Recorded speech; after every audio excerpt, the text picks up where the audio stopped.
consiste a psicologia criminal? A psicologia criminal é o estudo do comportamento humano aplicado ao sistema de justiça, ou seja, estuda os indivíduos, vítimas e agressores e testemunhas no sistema de justiça, basicamente. Ou seja, é o estudo do crime, se assim o quiserem. E que tipo de trabalho é que é desenvolvido ou que pode ser desenvolvido por um psicólogo? Um psicólogo criminal ou por um psicólogo? Psicólogo criminal. Psicólogo criminal. Então, nós trabalhamos basicamente com vítimas e com agressores. O que nós podemos fazer é avaliação de risco de violência com agressores e com vítimas. Podemos trabalhar no sistema de justiça em prisões, no próprio Ministério Público, nos tribunais, nas polícias. Portanto, basicamente esses são os contextos. E depois temos uma área mais vasta que tem mais a ver com a parte das crianças, em que também trabalhamos a parte de prevenção do próprio crime. E a prevenção passa muitas vezes por ações de sensibilização nas escolas, nas CPCJ, que são as Comissões de Crianças e Jovens em Risco, e também desenvolvemos algum trabalho nessa área, mas basicamente a psicologia criminal, o seu objeto de estudo acaba por ser o comportamento humano no contexto criminal. Portanto, é nesse sentido, nesse tipo de instituições que nós desenvolvemos o nosso trabalho. Sim? Considera que um psicólogo criminal é um elemento-chave na hora da resolução de um crime? Na hora da resolução de um crime, a psicologia criminal é essencial na prevenção do comportamento criminal. Nós temos que conhecer bem o comportamento criminal para podermos fazer prevenção. Prevenção passa muitas vezes por nós próprios elaborarmos alguns estudos sobre determinados fenómenos. Dou um exemplo. Eu tenho trabalhado muito o homicídio. Nós o que pretendemos fazer é um estudo sobre as características dos agressores que cometem este tipo de crime. E nós sabemos, à partida, que existem diferentes pessoas que cometem o crime de homicídio. Portanto, ao conhecermos os diferentes perfis criminais, que nós chamamos de diferentes perfis criminais, vamos auxiliar a investigação criminal, no fundo, na resolução daquele crime.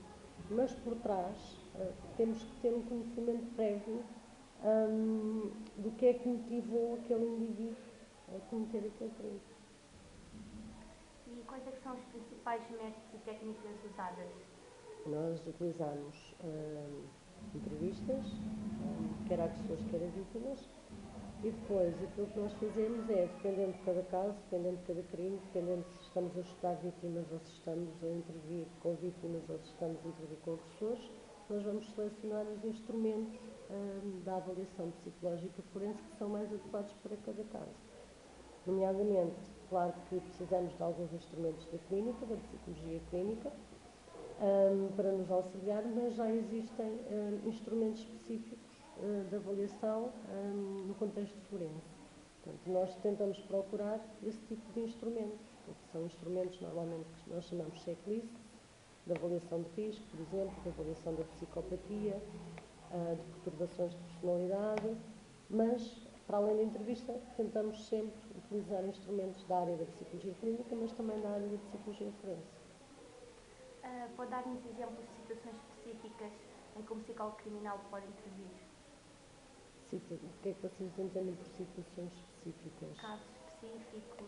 Por exemplo, ao nível da violência doméstica, que é um crime, infelizmente nós em Portugal temos é bastante prevalente no nosso contexto português. O que nós fazemos é, muitas vezes, prevenir que aquela vítima volte a ser vítima de violência doméstica.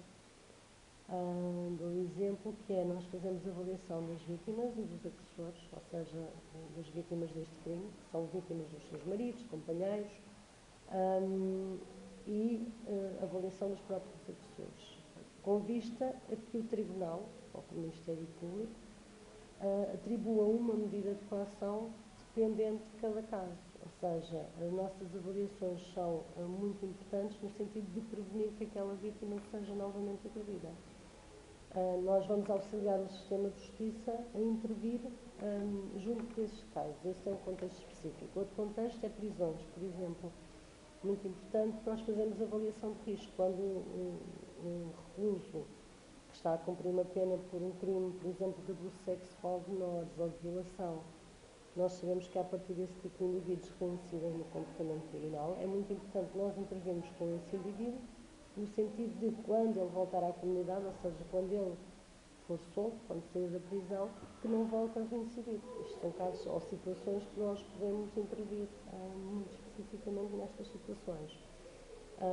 No caso das crianças, maus tratos de crianças e negligência, também é outra área que nós intervimos. Ou seja, no sentido de trabalhar com as crianças, mas também de trabalhar com as famílias, no sentido de podermos evitar que elas voltem a ser vítimas de maus tratos e negligência. Ao nível do bullying, ao nível da violência no namoro, portanto, nós podemos intervir tudo o que sejam comportamentos criminais, nós podemos intervir nestas situações específicas, nomeadamente a delinquência juvenil.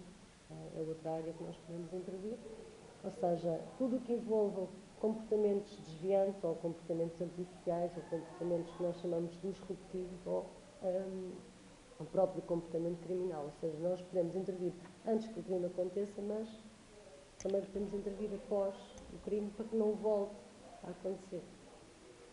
Existe algum tipo de discurso que possa ser utilizado pelo psicólogo criminal de forma a adquirir as respostas pretendidas? Tipo de discurso? Não percebi a pergunta.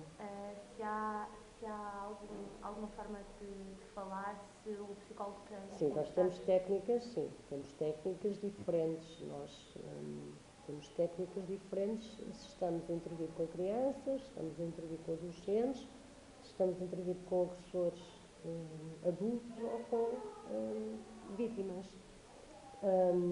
A ideia e o objetivo é sempre nós tentarmos estabelecer uma relação de empatia, quer que seja com o agressor, quer seja com a vítima, seja com a criança. Portanto, esse é o grande objetivo. Agora, as técnicas são diferentes. Por exemplo, com as vítimas, se calhar nós temos um discurso, um tom de voz completamente diferente do que quando trabalhamos com agressores. Com agressores, nós às vezes, muitas vezes temos que os confrontar com determinados factos.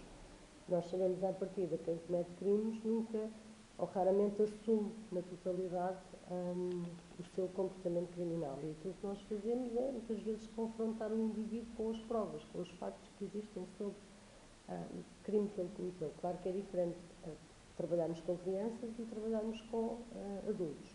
Com crianças temos técnicas específicas, nomeadamente aquilo que nós chamamos de entrevista cognitiva, que adequamos de acordo com o desenvolvimento cognitivo da própria criança. Com adolescentes temos também técnicas diferentes para trabalhar, e com adultos, quer seja vítima ou agressores, acaba sempre por ser uma técnica de entrevista diferente.